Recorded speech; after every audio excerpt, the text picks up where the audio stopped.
Subscribe કરો ये है न्यूज़ इंडिया चैनल ने પછી YouTube એપ પર બેલ આઇકોનનું બટન દબાવો અને નિહાળો ये है न्यूज़ इंडिया चैनल।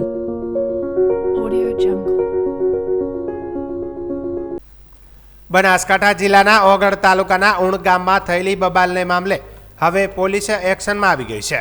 ઘટનાને ગંભીરતાને લઈને પોલીસે મોટી કાર્યવાહી હાથ ધરી છે અને સત્તાવાર ગુનો નોંધી તપાસ તેજ કરી છે। પોલીસના સૂત્રોના જણાવ્યા અનુસાર આ કેસમાં 15થી વધુ ચૌધરી સમાજના વ્યક્તિઓના નામજોગ સાથે આશરે 800થી વધુ લોકોના ટોળા સામે ફરિયાદ નોંધાવવામાં આવી છે। આ ફરિયાદમાં સમાજના કેટલાક આગેવાનોના નામ પણ સામેલ હોવાની ચર્ચા છે, જેને પગલે વિસ્તારમાં ચકચાર મચી ગઈ છે। ઉલ્લેખનીય છે કે ગઈકાલે ઉણ ગામમાં મોટા ટોળા ઘસી આવી બાન જેવી પરિસ્થિતિ ઊભી કરી હતી, જેના કારણે ગામમાં ભારે તણાવ ફેલાયો હતો। પોલીસ ફરિયાદ નોંધાયા બાદ ટોળામાં સામેલ કેટલાક આગેવાનો ભૂગર્ભમાં ઉતરી ગયા હોવાનું પણ જાણવા મળી રહ્યું છે। પોલીસ દ્વારા આરોપીઓને ઝડપી પાડવા માટે અલગ અલગ ટીમો બનાવી રેડ શરૂ કરવામાં આવી છે। સમગ્ર ઘટનામાં સંડોવાયેલા કોઈપણ વ્યક્તિને છોડવામાં નહીં આવે તેવું પણ પોલીસ તંત્રએ સ્પષ્ટ જણાવ્યું છે। આ વચ્ચે ઘટનાની વૈજ્ઞાનિક તપાસ માટે એફએસએલની ટીમને પણ ઘટના સ્થળ પર બોલાવવામાં આવી છે। એફએસએલ અને પોલીસ દ્વારા ઉણ ગામના મુખ્ય માર્ગ પર પંચનામું કરી પુરાવા એકત્રિત કરવામાં આવી રહ્યા છે। હુમલા દરમિયાન થયેલી તોડફોડ અને ઉપયોગમાં લેવાયેલી લાકડીઓ સહિતની સામગ્રી કબજે કરવામાં આવી છે। હાલ ઉણ ગામમાં પોલીસનો કડક બંદોબસ્ત ગોઠવાયો છે। પરિસ્થિતિ કાબૂમાં હોવા છતાં લોકોમાં હજુ પણ રોષ જોવા મળી રહ્યો છે। તંત્ર દ્વારા શાંતિ જાળવી રાખવાની અપીલ કરવામાં આવી છે અને અફવાઓથી દૂર રહેવા સૂચના આપવામાં આવી છે। કઈ રીતની કામગીરી ચાલે પંચનામું કરવાની? આ જે ગુનો દાખલ થયેલ છે એ ગુનાના કામે બિલકુલ સાયન્ટિફિક તપાસના ભાગરૂપે એફએસએલની મદદ લેવામાં આવેલ છે। જરૂરી પંચનામા વિડીયોગ્રાફી ફોટોગ્રાફી સાથે કરવામાં આવેલ છે અને કાયદાની જોગવાઈઓ મુજબ તટસ્થ, નિષ્પક્ષ અને કડક રીતે કાર્યવાહી કરવામાં આવશે। બનાસકાંઠા જિલ્લામાં આવેલા ઓગળના ઉણ ગામમાં સર્જાયેલી બબાલની ઘટનાને પગલે તંત્ર સજાગ બન્યું છે। પરિસ્થિતિને નિયંત્રણમાં રાખવા માટે ડીવાયએસપી દ્વારા તાત્કાલિક પગલાં લેવાયા છે અને સ્થાનિક આગેવાનો સાથે મહત્વપૂર્ણ બેઠક યોજાઈ હતી। આ બેઠકમાં સર્વ સમાજના આગેવાનો હાજર રહ્યા હતા, જેમાં શાંતિ જાળવી રાખવા અને પરિસ્થિતિ વધુ બગડે નહીં તે માટે ચર્ચા કરવામાં આવી હતી। પોલીસ દ્વારા સ્થાનિકોને શાંતિ જાળવી રાખવા માટે અપીલ કરવામાં આવી છે અને કોઈપણ પ્રકારની અફવાઓથી દૂર રહેવા સૂચના આપવામાં આવી છે। સ્થાનિક લોકોએ બેઠક દરમિયાન હુમલો કરનાર ટોળાઓ સામે કડક કાર્યવાહી કરવાની માંગ ઉઠાવી હતી। લોકોમાં ઘટનાને લઈને રોષ પણ જોવા મળી રહ્યો છે, છતાં હાલ ગામમાં પરિસ્થિતિ કાબૂમાં હોવાનું પોલીસ તંત્રએ જણાવ્યું છે। સ્થાનિક આગેવાનોએ પણ અપીલ કરી છે કે બહારના કોઈ વ્યક્તિએ ગામમાં પ્રવેશ ન કરે, જેથી શાંતિ અને કાયદો વ્યવસ્થા જળવાઈ રહે। ડીવાયએસપીએ સ્પષ્ટ શબ્દોમાં જણાવ્યું કે આ ઘટનામાં સંડોવાયેલા એક પણ દોષિતને છોડવામાં નહીં આવે અને કાયદા મુજબ કડક કાર્યવાહી કરવામાં આવશે।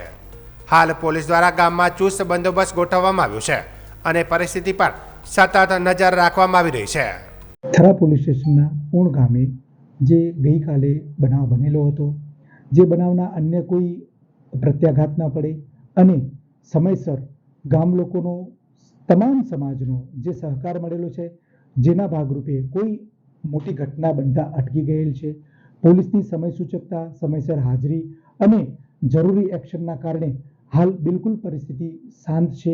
કોઈ અન્ય પ્રશ્ન નથી અને સોશિયલ મીડિયાના માધ્યમથી કે અન્ય કોઈ અફવાઓથી લોકોમાં કોઈ રોંગ મેસેજ ના જાય, કોઈ ગલત મેસેજ ના જાય તે સારું આજરોજ ગામે શાંતિ સમિતિની તમામ સમાજના લોકો સાથે બેઠક કરવામાં આવી છે। તમામના રજૂઆતો સાંભળવામાં આવી છે અને તકેદારીના ભાગરૂપે ગામમાં જરૂરી બંદોબસ્ત પણ જાળવવામાં આવે છે। હાલ બિલકુલ શાંતિ છે।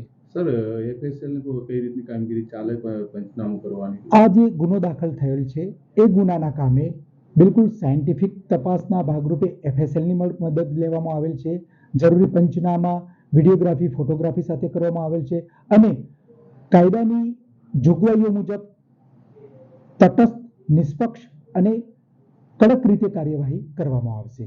આજે શાંતિ સમયની બેઠકમાં અમે અમારા ગામમાંથી દરેક કોમના 2-5 પ્રતિનિધિઓ હાજર રહ્યા અને ગઈકાલનો જે માહોલ બન્યો હતો એના વિશે સાહેબે અમને વાકેફ કર્યા, અમે સાહેબને વાકેફ કર્યા અને ગઈકાલે જે પોલીસે, પ્રશાસને અમારા માટે જે કામગીરી કરી એ બહુ પ્રશંસનીય હતી અને અમારું ગામનું કહેવું એવું છે કે જે આ લોકોએ આખા ગામ ઉપર હુમલો કરવાનો જે પ્રયત્ન કર્યો એમાં એ લુખા તત્વોને નાથવા માટેનો સંપૂર્ણ પ્રયત્ન પ્રશાસન કરે અને અમને ન્યાય મળે એવું અમે ઈચ્છીએ છીએ. અને અમારા ગામમાં અત્યારે હાલ ખૂબ સુખ શાંતિ છે.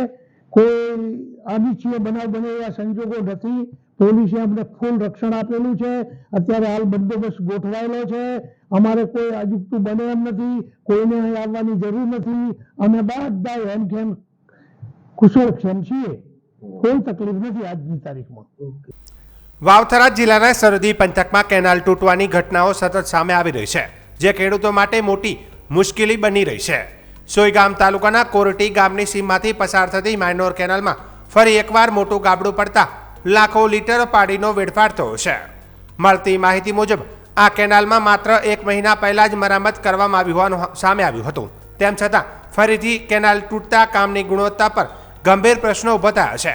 સ્થાનિક ખેડૂતોના જણાવ્યા અનુસાર કોન્ટ્રાક્ટર અને સંબંધિત અધિકારીઓની બેદરકારીને કારણે આ પરિસ્થિતિ સર્જાઈ છે.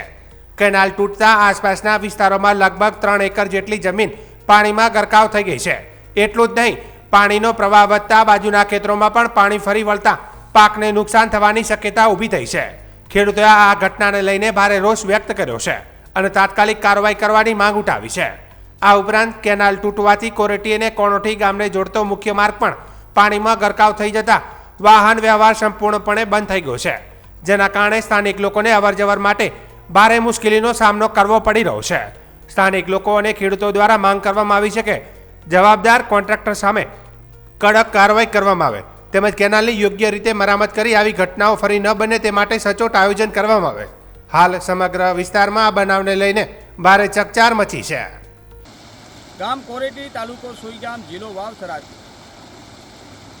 જે ડેંડાવાથી માઇનોર નંબર 2 કોરેટીની અંદર જે ડેંડાવાથી કેનાલ આવે છે, માઇનોર નંબર કોરેટી 2 કેનાલની અંદર અત્યારે ખેડૂતો લાચાર તો છે જ. ખેડૂતો કુદરતી આફતોની અંદર જે હેરાનગતિની અંદર જે દેવેદાર થઈ ગયા, દેણામાં જતા રહ્યા. કહેવાનો મતલબ એ કે જો અમને ચોમાસું અમારું સિઝન ટોટલ ફેલ ગઈ અને બીજી કેનાલના કોન્ટ્રાક્ટરોના કારણે આજે ખેડૂતો લાચાર બન્યા છે. ચંદ 2 રૂપિયા માટે કેનાલના કોન્ટ્રાક્ટરો 300 રૂપિયા દાળીઓવાળા મજૂરને લાવી અને કામ કરાવે છે. કપસી અને ખારો રેત, ખારો જેને ખાર કહી શકાય એવો ખારો રેત વાપરી અને ખાલી એક આંગળનું 1 ઇંચ જેટલો માલ ચડાવી અને રિપેરિંગ કરીને જતા રહ્યા છે. પાણી આવ્યા પછી જે પૂર ભયંકર આવ્યું હતું કોરેટીની અંદર અને આખા વિસ્તારની અંદર, એટલે પૂર પછી ખેડૂતો સિઝનમાં પણ પાછા છે. અને બીજી વાત એ કે કોન્ટ્રાક્ટરોના કારણથી ખેડૂતો આજે લાચાર છે. ખેડૂતો, કોરેટીના ખેડૂતો દરેક દેણામ છે, દરેક ગામના દેણામ જ છે. પણ આવા ચંદ રૂપિયો માટે જે કામ કરી રહ્યા છે કોન્ટ્રાક્ટરો, એને કહેવા માગું છું અને સરકારશ્રીને વિનંતી કરવા માગું છું કે તમે કોન્ટ્રાક્ટર આપો તો સારા સિલબેક અને સરસ કામ કરે એવા વ્યક્તિઓને આપો.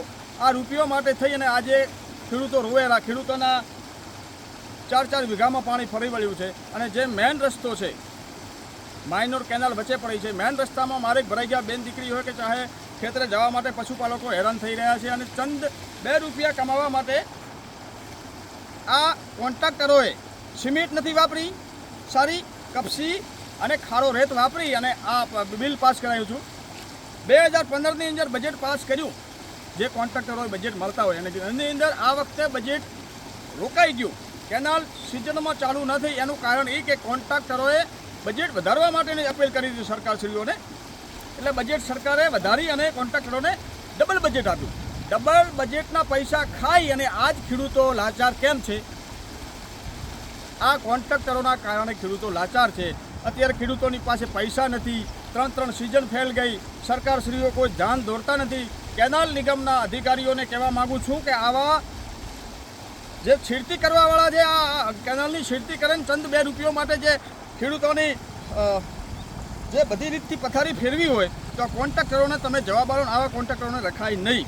આની જાંચ થાય નકા આવનારા સમયની અંદર કેનાલના તમામ માઇનોર નંબર 2 હોય કે માઇનોર નંબર 1 હોય કે તમામ વિસ્તારની કેનાલોની જાંચ થશે. બરાબર, ખેડૂતો જાંચ કરશે કે આની અંદર આ લોખંડ વાપરવાની જગ્યાએ કેમ છે, મેં એના કૂવા બનાવ્યા છે, જે નાળું મૂકવામાં આવ્યું છે. અહીંયા ભ્રષ્ટાચાર કર્યો છે.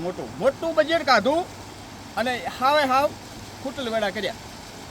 આ ખેડૂતો ચલાવી નહીં લે. સરકારશ્રીને વિનંતી છે કે આની નોંધ લેવી અને કેનાલ નિગમના અધિકારીઓ આની તપાસ કરે ને કે આવનારા સમયની અંદર આ ખેડૂતો દેવેદાર તો છે જ, ઉછીના પૈસા લાવીને પોતાના ખેતરમાં બિયારણ નાખી અને આજે આ દિવસો જોવા પડે. ચંદ 2 રૂપિયા કમાવા માટે આ જે કોન્ટ્રાક્ટરો છે એમના માટે લાલબત્તી સમાન છે. વાવ થરાદ જિલ્લામાં અચાનક બદલાયેલા હવામાન વચ્ચે વાવના વાઢિયાવાસ ગામની સીમમાં વીજળી પડવાની ઘટના સામે આવી છે. આ ઘટનામાં એક લીમડાના ઝાડ પર અવકાશીય વીજળી પડતા ઝાડના છોતરા ઉડી ગયા હતા. મળતી માહિતી મુજબ વરસાદી માહોલ અને ગાજવીજ સાથે વાતાવરણ બગડતા અચાનક વીજળી પડતા જોરદાર ધડાકો સંભળાયો હતો. વીજળી સીધી લીમડાના ઝાડ પર પડતા ઝાડનો એક ભાગ તૂટી ગયો હતો. છાલના ટુકડા દૂર દૂર સુધી ફંગોળાઈ ગયા હતા. સદભાગે ઘટનાના સમયે આસપાસ કોઈ વ્યક્તિ હાજર ન હોવાને કારણે જાનહાનિ ટળી છે. જોકે ઘટનાને કારણે સ્થાનિકોમાં ભયનો માહોલ સર્જાયો હતો. લોકો ઘરમાં જ રહેવાનું પસંદ કર્યું હતું. સ્થાનિકોએ જણાવ્યું હતું કે છેલ્લા કેટલાક દિવસોથી હવામાનમાં અચાનક ફેરફાર જોવા મળી રહ્યો છે, જેના કારણે આવી ઘટનાઓ બનવાની શક્યતા વધી ગઈ છે. તંત્ર દ્વારા લોકોને વરસાદ અને ગાજવીજ દરમિયાન ખુલ્લી જગ્યામાં ન રહેવા, ઝાડ નીચે આશરો ન લેવા અને સલામતીના નિયમોનું પાલન કરવાની અપીલ પણ કરવામાં આવી છે. રાજ્યમાં ઉનાળાની શરૂઆત વચ્ચે હવામાન વિભાગે ખેડૂતો અને નાગરિકો માટે ચિંતાજનક સમાચાર આપ્યા છે. રાજ્યમાં આજથી આગામી 3 દિવસ એટલે કે 18 થી 20 માર્ચ દરમિયાન કમોસમી વરસાદ એટલે કે માવઠું પડવાની સત્તાવાર આગાહી કરવામાં આવી છે. Upper air cyclonic circulation system સક્રિય થવાને કારણે રાજ્યના અનેક જિલ્લાઓમાં ગાજવીજ અને ભારે પવન સાથે વરસાદની શક્યતા વ્યક્ત કરવામાં આવી છે. હવામાન વિભાગના જણાવ્યા અનુસાર રાજ્યના વાતાવરણમાં આવેલા અચાનક પલટા પાછળ અપર એર સાયક્લોનિક સર્ક્યુલેશન જવાબદાર છે. આ સિસ્ટમ સક્રિય થતાં 18 અને 19 માર્ચના રોજ પવનની ગતિમાં વધારો થશે અને ગાજવીજ સાથે વરસાદી માહોલ સર્જાશે. આ ફેરફારને કારણે રાજ્યના મહત્તમ તાપમાનમાં 2 થી 3 ડિગ્રી સેલ્સિયસનો ઘટાડો નોંધાશે, જે ઉનાળાની કાળઝાળ ગરમી વચ્ચે લોકોને થોડા સમય માટે રાહત આપશે. આજે 19 માર્ચના રોજ વરસાદનો વ્યાપ વધવાની સંભાવના છે. આ દિવસે બનાસકાંઠા, પાટણ ઉપરાંત પંચમહાલ, ભરૂચ, સુરત, ડાંગ, તાપી, નવસારી અને વલસાડ જેવા દક્ષિણ ગુજરાતના વિસ્તારોમાં વરસાદ પડી શકે છે. સૌરાષ્ટ્રના રાજકોટ, જામનગર, પોરબંદર, જૂનાગઢ, અમરેલી, ભાવનગર, મોરબી, દ્વારકા, ગીર સોમનાથ અને બોટાદ સહિતના તમામ જિલ્લાઓમાં ભારે પવન અને ગાજવીજ સાથે માવઠાની આગાહી કરવામાં આવી છે. દમણ, દીવ અને દાદરા નગર હવેલીમાં પણ વરસાદની અસર જોવા મળશે. કમોસમી વરસાદના અંતિમ દિવસે એટલે કે 20 માર્ચના રોજ બનાસકાંઠા, સાબરકાંઠા, અરવલ્લી, દાહોદ, મહીસાગર અને કચ્છ જિલ્લામાં વરસાદી ઝાપટા પડવાની શક્યતા છે. આ 3 દિવસ દરમિયાન આકાશ વાદળછાયું રહેશે અને વાતાવરણમાં ઠંડક પ્રસરી રહેશે. હવામાનમાં આવેલા ફેરફારને પગલે ખેડૂતોને પોતાના તૈયાર પાકને સુરક્ષિત સ્થળે ખસેડવાની અને ખેતીવાડી ઉત્પન્ન બજાર સમિતિઓને જણસીઓને પલળતી બચાવવા માટે વહીવટી તંત્ર દ્વારા સાવચેતીના પગલાં લેવા સૂચના પણ આપવામાં આવી છે. अभी आज का जो फोरकास्ट है मेनली 2 सिनोप्टिक सिस्टम हमारे लिए इम्पोर्टेंट है. एक अपर एयर साइक्लोनिक सर्कुलेशन पश्चिम राजस्थान के ऊपर at 1.5 kilometre above mean sea level के ऊपर परसिस्ट कर रहा है. दूसरा और एक system western disturbance as a trough in middle and upper tropospheric westerlies with its axis passes at about 5.8 kilometre above mean sea level. इस रन कर रहा है approximately 60 degree east and 32 degree north. इसके कारण हमारा 18, 19, 20 में एक वेट स्पेल आ रहा है.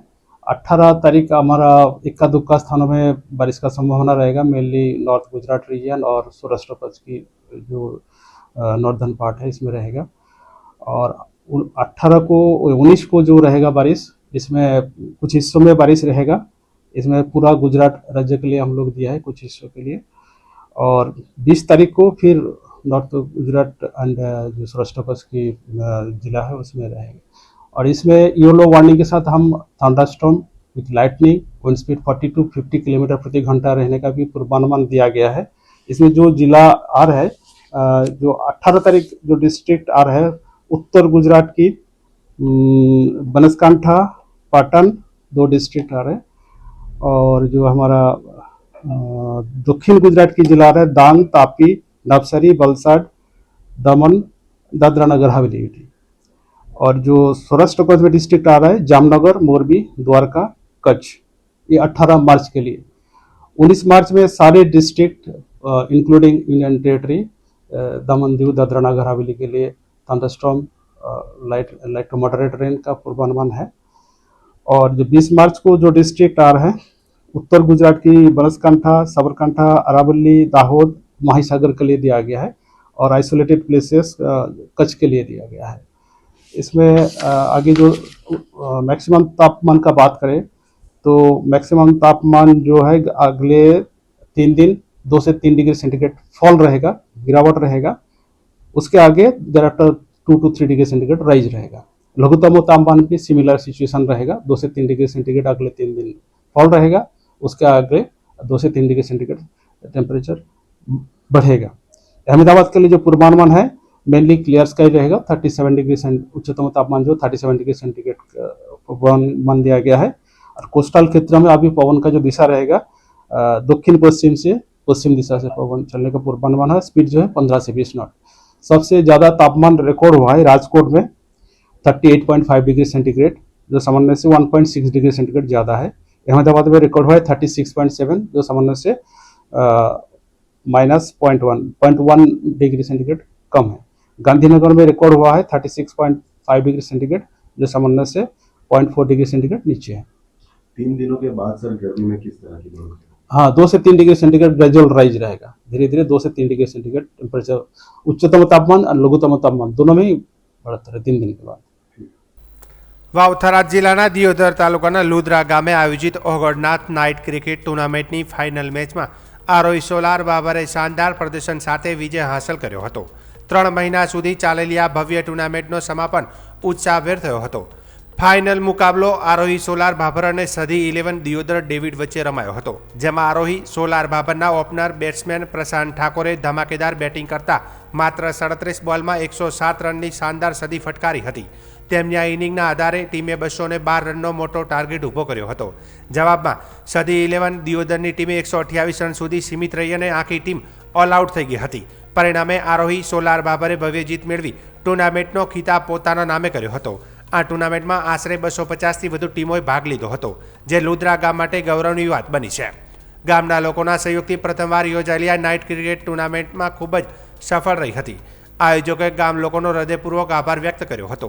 ટુર્નામેન્ટ દરમિયાન કોમેન્ટર તરીકે હિતેશ સુથાર, શક્તિસિંહ ધનકવાડાએ ઉત્કૃષ્ટ સેવા આપી હતી। આ સફળ આયોજન પાછળ મુખ્ય આયોજક રમેશ ઠાકોર, રાજુ ઝોલા, વિનોદ ઠાકોર, હિતેશ ઠાકોર, પ્રકાશ ઠાકોર અને દશરથ ઠાકોર સહિતના ટીમના સભ્યોની ભારે મહેનત રહી હતી। ફાઇનલ પ્રસંગે મહેમાનોને સમગ્ર ટુર્નામેન્ટમાં સહયોગ આપનાર વ્યક્તિઓનું શાલ ઓઢાડી સન્માન કરવામાં આવ્યું હતું। વિજેતા ટીમને ટ્રોફી અને રોકડ ઇનામ આપવામાં આવ્યું હતું, જ્યારે ઉપવિજેતા ટીમને પણ ટ્રોફી આપીને સન્માનિત કરવામાં આવી હતી। ટ્રોફીના દાતા તરીકે મહાકાળી નાસ્તા હાઉસ દિયોદરના પ્રતાપભાઈ ઠાકોરનો વિશેષ સહયોગ રહ્યો હતો। આ પ્રસંગે અંદાજે 25,000 જેટલી જનમેદની ફાઇનલ મેચ નિહાળવા ઉમટી પડી હતી, જેમાં લુદ્રાના સરપંચ ચંદુજી ઠાકોર, ઉપસરપંચ અનુપભાઈ પરમાર, મેવાભાઈ રાવળ, ભરતભાઈ વકીલ, નટવરજી ઠાકોર, વિરમજી ઠાકોર સહિત મોટી સંખ્યામાં ક્રિકેટ રસિકો હાજર રહ્યા હતા। લુદ્રા ગામે યોજાયેલા ટુર્નામેન્ટે ગ્રામ્ય સ્તરે ક્રિકેટ પ્રત્યેનો ઉત્સાહ અને એકતાનું ઉત્તમ ઉદાહરણ પૂરું પાડ્યું હતું। તારીખ 18/12 ઓપનિંગ કર્યું। અત્યારે 250 ટીમો રમી આ ગ્રાઉન્ડની અંદર। ટોટલ જગ્યાએથી સારામાં સારા પ્લેયરો અહીં રમીને ગયા છે અને આજે પણ ગુજરાતના સુપરસ્ટાર પ્લેયરો અહીં રમવાના છે। આજે 17 તારીખ થઈ 3જા મહિનાની, કાલે 3 મહિના આ ટુર્નામેન્ટને પૂરા થાય છે। 3 મહિના ચાલી આ ટુર્નામેન્ટ। 250 ટીમોએ ભાગ લીધો। બધી જનતાએ, આજુબાજુના ગામડાવાળાઓએ ટોટલે ખૂબ સપોર્ટ કર્યો। લુદ્રા ગામની જનતાએ તો, ગામ છે અમારું એટલે ફૂલ સપોર્ટ આપ્યો મને। તમામ યુવાન લોકોએ, તમામ મિત્રોએ, આજુબાજુના ગામડાઓના બધા મિત્રો હતા, એમણે પૂરેપૂરો સાથ સહકાર આપ્યો। અત્યારે આ મેં ભવ્ય સફળતા મેળવી આ ટુર્નામેન્ટની અંદર। આજે ફાઇનલ છે 17 તારીખે। આજે કોના કોના વચ્ચે મુકાબલો? આજે આરવી સોલાર ભાભર અને ડેવિડ 11 દિયોદર બંને વચ્ચે ફાઇનલ મુકાબલો રમાશે।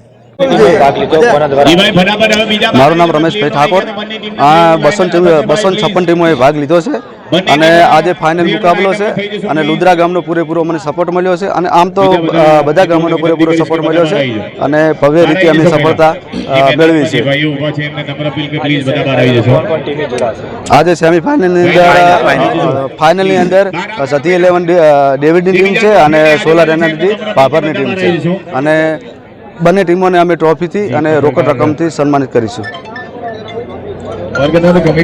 હું પોતે ડાયમંડ લુદ્રા માળા હીરાભાઈ લુદ્રા ગામે અમારે 18/12/2026 ઓપનિંગ તારીખ થઈ હતી અને આજે 17/3/2026 ફાઇનલ મુકાબલો છે. સધી 11 ડેવિડ દિયોદરની ટીમ અને આરોહી સોલાવર બાબર એ બંને ટીમો 250 ટીમોની અંદરમાંથી 2 ટીમો મુખ્ય ફાઇનલની અંદર પહોંચી છે અને ભવ્ય ગામેથી આજુબાજુથી ખૂબ ગામની પબ્લિક જોવાઈ છે અને ખૂબ સપોર્ટ રહ્યો છે ગામની પબ્લિકનો અને આજુબાજુ પબ્લિકનો અને ભવ્ય સફળતા મેળવી છે. આવું ને આવું આયોજન અમે ફરીથી પણ કરીશું.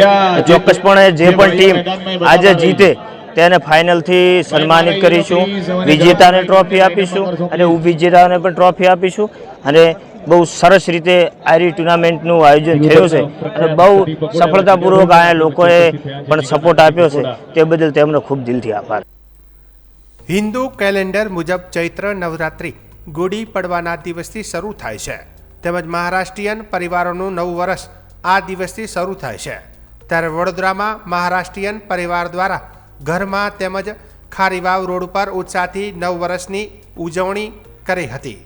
ગુડી પડવાની ઉજવણી વાંસની લાકડીઓને ચોખ્ખા પાણીથી ધોઈને તેના પર રેશમી કે સુતરાઉ કાપડ મૂકી કડવા લીમડાની ડાળખી સાકરનો હાર પુષ્પહાર કરી તેની પર ચાંદી પિત્તળ કે તાંબાનો લોટો મૂકવામાં આવે છે અને પછી હળદર કંકુથી પૂજા કરવામાં આવે છે. પૂજા પછી કડવા લીમડાના પાન ખાવાની પ્રથા છે. મહત્વનું છે કે ગુડીને વિજય ધ્વજનું પ્રતીક માનવામાં આવે છે.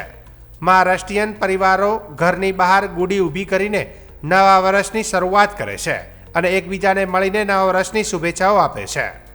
ગુડી એક આસ્થા અને સમૃદ્ધિનું પ્રતીક છે અને આ પૌરાણિક સાલથી આ ચાલતી આવેલી પરંપરા છે. જ્યારે પ્રભુ શ્રીરામ માતા સીતાની ખોજમાં જ્યારે લંકા ગયા હતા ત્યારે એમની મુલાકાત સુગ્રીવ જોડે થાય છે અને સુગ્રીવ એમના ભાઈ વિશે કહે છે કે મારા બાલી ભાઈના આતંકથી લોકો ત્રાસી ગયા છે તો એમને મુક્તિ આપે. તો બાલીનો વધ કરી પ્રભુ શ્રીરામ ત્યાં એમનો વધ કરીને વિજય પતાકા લહેરાઈને માતા સીતાની એના માટે લંકાપતિ રાવણનો વધ કરીને ત્યાં વિજય પતાકા લહેરાઈને અયોધ્યા પાછા આવ્યા. ત્યારે અયોધ્યાવાસીઓએ એમના નગરમાં એમના સ્વાગત માટે બધાના ઘરોમાં ફૂલોથી સ્વાગત કરીને અને ગુડીથી એમનું સ્વાગત કર્યું. આ ગુડી પાડવાનો તહેવાર છે ને ચૈત્ર નવરાત્રિના પ્રથમ દિવસે આવે છે. મહારાષ્ટ્રીયન સમાજનો આ નવા વર્ષ માનવામાં આવે છે. એવું કહેવામાં આવે છે કે બ્રહ્માજીએ આ દિવસે સૃષ્ટિનું નિર્માણ કરેલું એટલે મહારાષ્ટ્રીયન સમાજનો ગુડી પાડવાનો તહેવાર એકચ્યુઅલી ફર્સ્ટ સ્ટાર્ટિંગ છે, જીવનનું શરૂઆત થયેલી. આ દિવસે દરેક મહારાષ્ટ્રીયન સમાજમાં ગુડી સ્થાપિત કરવામાં આવે છે. ગુડી એ વિજય પતાકા છે અને એની સાથે એવું માનવામાં આવે છે કે આ ચૈત્ર મહિનાથી જ ગરમીની શરૂઆત પણ થાય છે. એવું સાયન્ટિફિક રીઝન એના માટે જ અહીંયા ગુડીમાં લીમડા તથા આમનું પાંદડાથી પ્રસાદી આપવામાં આવે છે જેનાથી બધાનું સ્વાસ્થ્ય હેલ્ધી રહે, બધા લોકો હેલ્ધી રહે. મારું નામ હેતલ બોડખે. આપ